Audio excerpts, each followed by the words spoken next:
Hi, boys and girls, it's Mrs. Callis here. Hi, Mrs. Felsman's class. Hello to my class. I just want to share with you, I know when we did our opinion writing, we shared the checklist of things that should be included in your writing. So I just wanted to go over that with you now before you start your writing today. We're going to look, of course, on the grade 1 side, and we're going to look at the structure. The structure is your whole development of your story. So we're going to look over each section just so you can get that fresh in your mind. So when you do your writing today, you make sure you include these things in your narrative writing. So the first thing it says, I wrote about when I did something.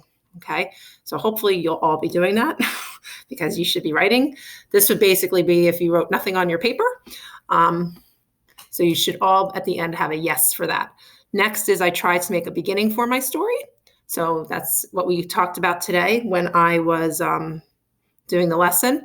We're going to start our beginning, our first page.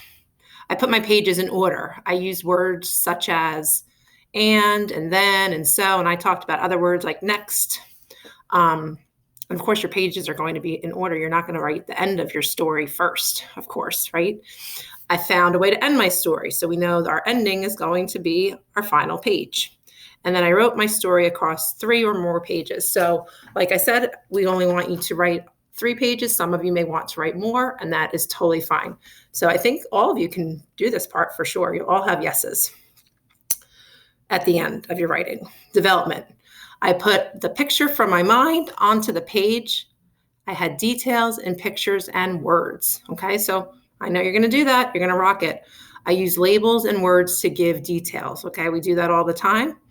Next is our language conventions. Okay, this is like our spelling. I used all I knew about words and chunks of words to help me spell. I spelled all the word wall words right and used the word wall to help me spell other words.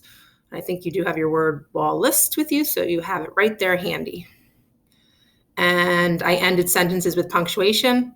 I didn't do that, right? But I fixed it when I wrote my first sentence. I used a capital letter for names.